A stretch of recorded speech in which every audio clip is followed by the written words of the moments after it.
Shalom Bapak Ibu Saudara yang dikasihi oleh Tuhan kita Yesus Kristus. Berjumpa kembali di dalam program seri pendalaman Alkitab.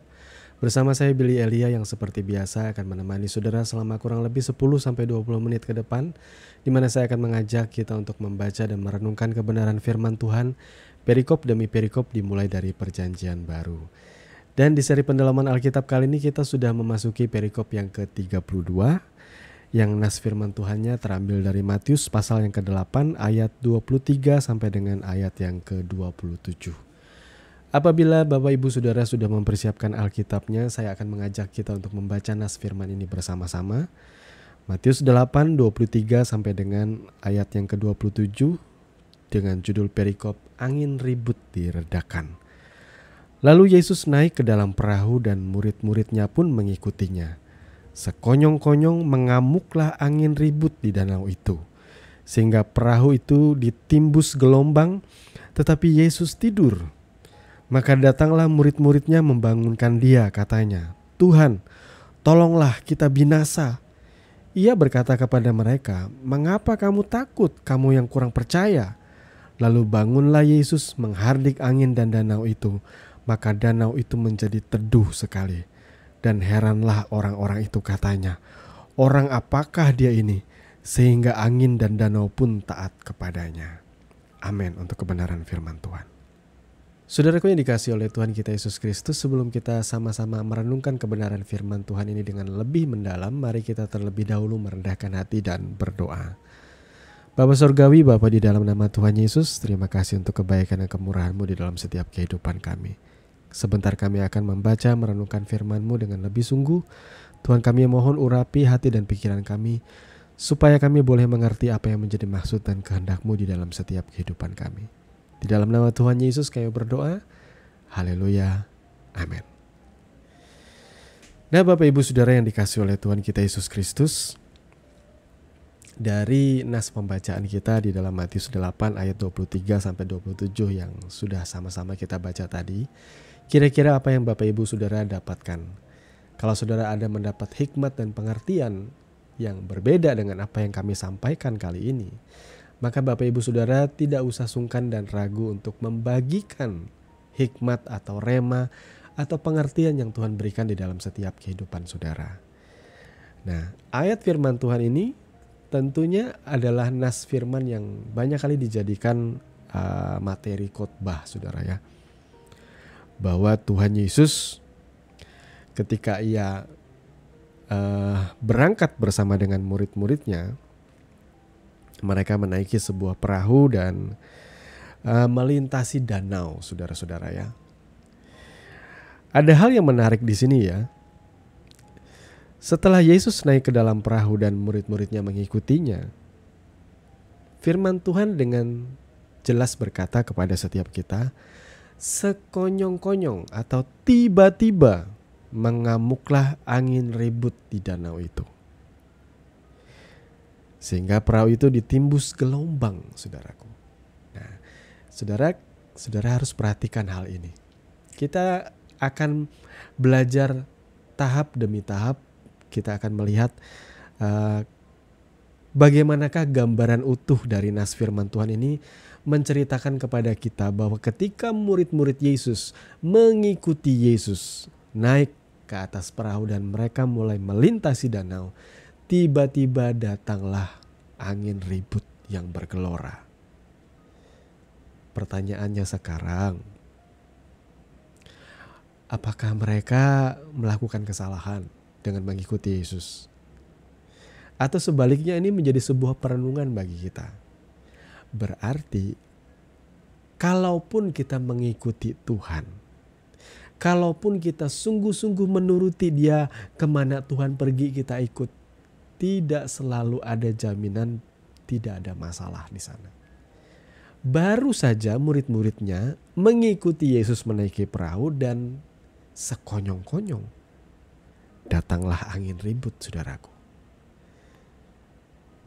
Coba saudara yang dikasih oleh Tuhan kita Yesus Kristus, bukankah kalau kita banyak kali mendengarkan khotbah dikatakan kalau kita mengikuti Yesus sungguh-sungguh, Yesus hidup di dalam kehidupan kita, maka tidak akan ada masalah, tidak akan ada problem, tidak akan ada pergumulan.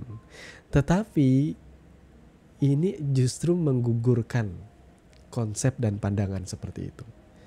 Murid-muridnya mengikuti Yesus, dan ketika mereka sedang berangkat menaiki perahu, tiba-tiba angin ribut datang menghantam perahu mereka dengan gelombang yang deras tentunya, saudara ya. Tidak ada jaminan bahwa setiap kita mengikuti Tuhan bukan berarti tidak ada masalah. Bahkan ini masalah yang sangat amat berat loh. Masalah yang sangat berat sekali. Angin ribut ini berhubungan dengan keselamatan jiwa, ya. Karena mereka sedang menaiki perahu. Dan kemudian ada yang menarik di sini yang kita lihat ya. Ketika perahu itu dihantam oleh gelombang dan angin ribut yang kencang, apa yang Yesus lakukan? Ia sedang tidur, saudaraku. Saya mulai bertanya-tanya, kira-kira spek atau spesifikasi dari perahu ini apa sih? Apakah perahu ini adalah standar dari SNI 2022-2023 gitu ya? Di mana ketika dihantam gelombang tidak terasa sama sekali? Saya bertanya-tanya, senyenyak itukah Yesus tertidur? Sementara badai mengamuk begitu luar biasa, angin ribut menghantam, gelombang menerjang atau menerpa perahu mereka, dan Yesus tidur. Ada orang-orang yang berkata, ya, Ia adalah Tuhan. Jadi segala sesuatu yang terjadi di sekitar tidak akan mempengaruhi Dia. Dia akan tidur dengan nyenyak tanpa ada rasa takut sama sekali. Ya, ini bisa kita ambil. Itu benar juga ya. Yesus berkuasa dan tidak jadi masalah bagi Dia. Mau datang apapun masalah, badai segala macam, bahkan seluruh dunia ini pun hancur lebur pun, Yesus tidak akan khawatir gitu, seperti itu ya. Dia tidak akan takut, Dia tetap tenang karena Ia adalah Tuhan. Tapi beda dengan murid-muridnya, mereka kalang kabut jelas. Dan mereka takut kehilangan nyawa, sedang mereka ada di tengah-tengah danau. Tiba-tiba mereka dihantam gelombang yang keras. Dan kemudian mereka akhirnya berinisiatif. Maka datanglah murid-muridnya membangunkan Dia, membangunkan Yesus. Katanya, Tuhan, tolonglah kita binasa. Ya, wajar ya. Ketika mereka di tengah danau dan gelombang bergelora, angin ribut mengamuk, mereka wajar merasa nyawa mereka terancam. Dan ketika Yesus bangun, apa yang Ia ucapkan, apa yang Ia ungkapkan kepada murid-muridnya? Ia justru berkata kepada mereka, mengapa kamu takut, kamu yang kurang percaya? Lalu bangunlah Yesus menghardik angin dan danau itu, maka danau itu menjadi teduh sekali.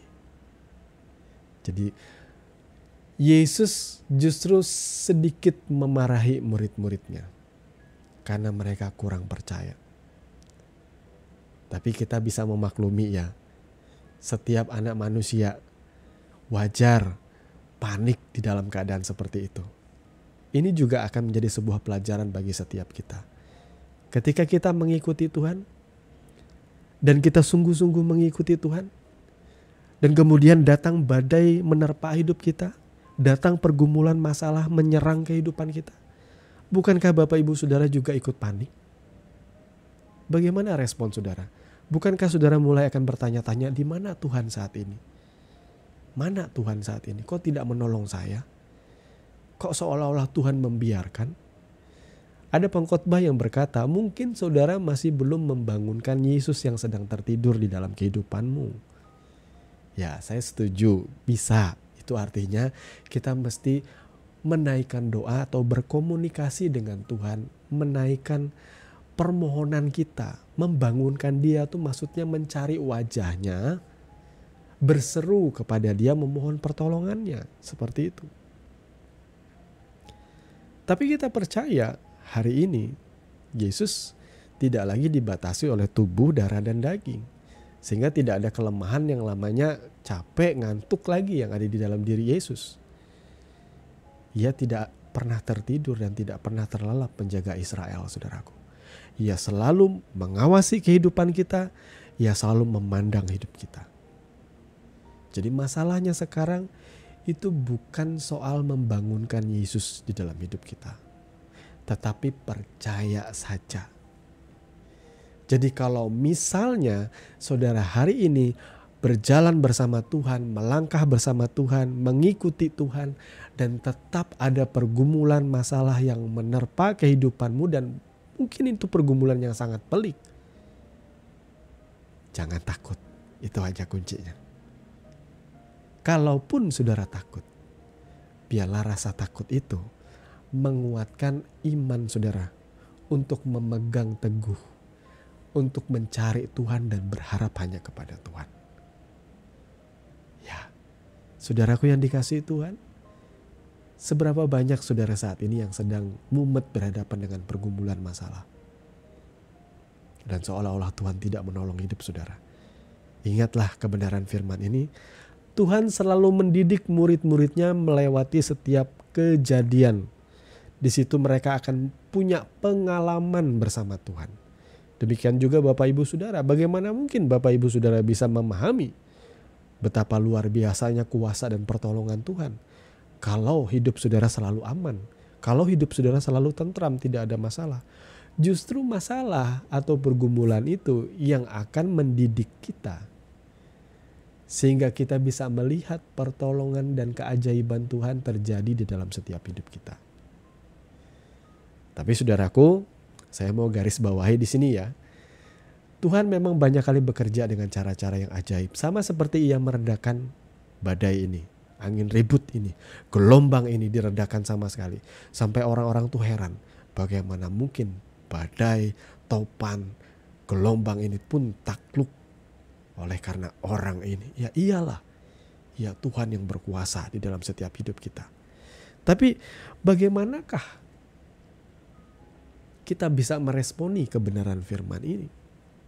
Yaitu dengan cara percaya saja kepada Tuhan. Tapi ingat saudaraku, yang saya bilang tadi, saya mau menggarisbawahi hal ini. Keajaiban itu memang banyak kali terjadi dalam hidup kita.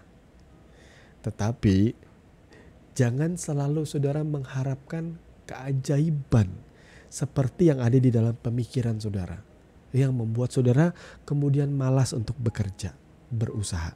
Itu beda lagi saudara ya. Ini mereka memang dalam keadaan yang terpojok ya istilahnya ya, dalam keadaan genting seperti itu.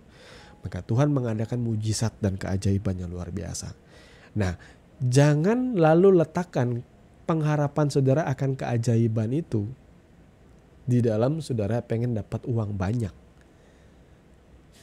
Karena ini iman yang teledor, iman yang keliru seperti itu. Banyak orang mengimani bahwa mereka bisa membeli mobil mewah, mobil mahal. Kemudian mereka bisa membayar cicilan apartemen yang luar biasa mahal. Mereka pertaruhkan segalanya. Tuhan, aku punya iman.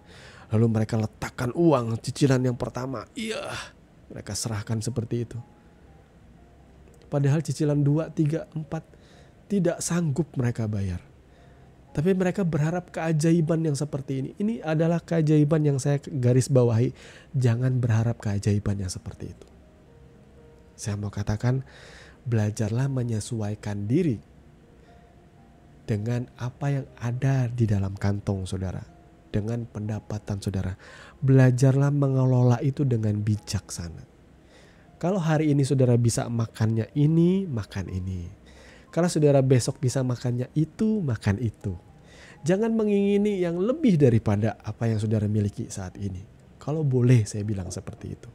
Banyak kali mujizat terjadi dalam hidup saya pribadi itu adalah di dalam titik-titik yang genting, di mana saya sudah tidak punya kemampuan lagi dan mengontrol segalanya. Di situ saya berseru kepada Tuhan dan disitulah keajaiban Tuhan itu biasanya terjadi. Bangsa Israel ketika mereka sedang ada di tengah-tengah pengejaran tentara Mesir dan di depan mereka ada laut Teberau dan mereka berseru kepada Tuhan. Musa mengacungkan tongkatnya dan air terbelah, laut terbelah menjadi 2. Dia membuat jalan saat tiada jalan, saudaraku. Keajaiban terjadi untuk momen-momen yang genting. yang penting. Tapi jangan memanfaatkan Tuhan untuk memuaskan hawa nafsu saudara. Ketika saudara mengharapkan keajaiban-keajaiban di dalam teologi kemakmuran atau rakusnya saudara ingin mendapatkan berkat Tuhan. Jadi Bapak Ibu Saudara, saudara melihat keajaiban di sini, Tuhan pasti menolong kita. Apapun keadaan saudara, dimanapun saudara, pastikan hatimu berseru kepada Tuhan, melekat kepada Tuhan, mencari Dia dengan kesungguhan hati saudara. Mari kita berdoa. Bapa di dalam nama Tuhan Yesus, terima kasih untuk kebenaran firman-Mu yang sudah Engkau nyatakan di dalam setiap kehidupan kami. Kami percaya Tuhan memberikan kami hikmat, pengertian agar kami boleh mempraktekkan dan boleh menjalani kebenaran firman ini Tuhan di dalam setiap kehidupan kami, hari demi hari. Terima kasih Bapa, terpujilah nama-Mu kekal selama-lamanya. Di dalam nama Tuhan Yesus kami berdoa. Amin. Bapak Ibu Saudara yang dikasihi oleh Tuhan kita Yesus Kristus, kita sudah sampai di penghujung program seri pendalaman Alkitab di perikop yang ke-32 kali ini. Kami percaya Bapak Ibu Saudara tetap bersuka cita dan terus bertumbuh bersama-sama supaya kita semakin hari semakin mengenal akan Tuhan kita Yesus Kristus. Terima kasih untuk Bapak Ibu Saudara yang mendukung kami di dalam doa sehingga kami boleh berkembang dan menjadi berkat bagi banyak orang. Akhirnya saya Billy Elia pamit, kiranya kasih karunia Kristus menyertai saudara sekalian. Shalom.